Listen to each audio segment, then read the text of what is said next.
आइए देखते हैं। इसके पहले हम लोग 3 चैप्टर पढ़ चुके हैं। रीजनिंग का कितना चैप्टर पढ़ चुके हैं हम लोग? 3 चैप्टर हम लोग रीजनिंग का पढ़ चुके हैं इसके पहले, ठीक है। आज हम लोग पढ़ेंगे चौथा चैप्टर। चौथा चैप्टर क्या है? सादृश्यता। क्या है? सादृश्यता। सादृश्यता को हम समानता भी बोल सकते हैं। क्या बोल सकते हैं? समानता। समानता मतलब होता है एक जैसे दिखने वाले। समानता मतलब क्या होता है? एक जैसे दिखने वाले। कोई भी चीज जो एक जैसा दिखेगा उसको हम एक समान बोल सकते हैं या फिर सादृश्य बोल सकते हैं, ठीक ना।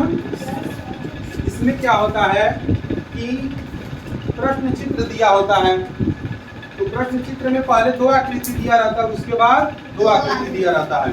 ये जो 2 आकृति होता है ये एक दूसरे से मिलता जुलता होता है।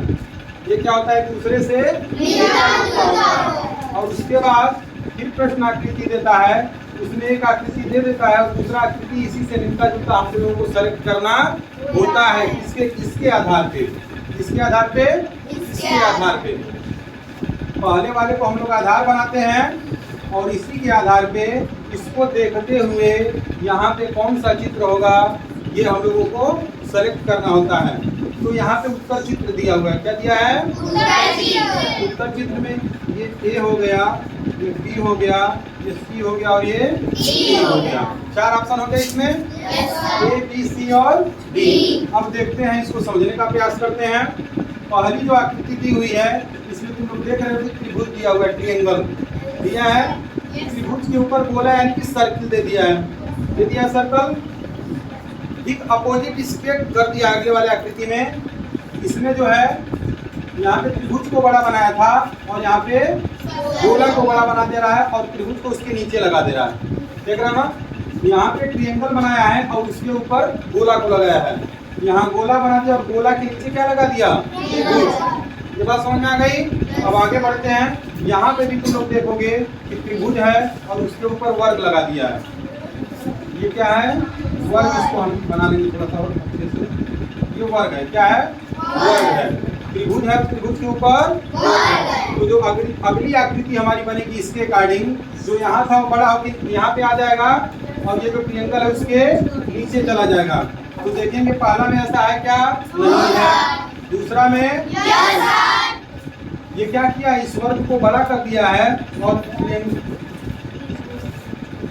को क्या किया है? उसके नीचे लगा दिया है। लगा दिया है ना? यहाँ पे उसके नीचे लगा दिया है, उसको बड़ा कर दिया है। तो ऑप्शन कौन यहाँ पे सही हो जाएगा? सी वाला ऑप्शन यहाँ पे क्या हो जाएगा? सही हो जाएगा।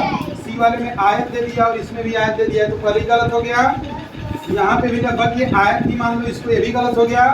तो ये वाला ऑप्शन जो दिख रहा है यही सही है। जिसे बहुत अगर हम दिमाग न भी लगाना चाहें तो इतना भी अगर लगा देंगे, जैसे यहाँ पे ये वर्ग है और ये ट्रायंगल है, तो जो उत्तर आकृति होगा उसमें भी वर्ग होगा और ट्रायंगल होगा, यानी कि स्क्वायर होगा और ट्रायंगल होगा, वर्ग होगा और त्रिभुज होगा। तो वर्ग और त्रिभुज तो मिल रहा है हमको सब में। इसमें भी त्रिभुज है, इसमें भी त्रिभुज है और इसमें भी त्रिभुज है, ट्रायंगल है। लेकिन जो स्क्वायर है वो केवल इसी में मिल रहा है। ये स्क्वायर नहीं ना है, ये भी स्क्वायर नहीं है और ये भी स्क्वायर नहीं है। स्क्वायर किसे बोलते हैं?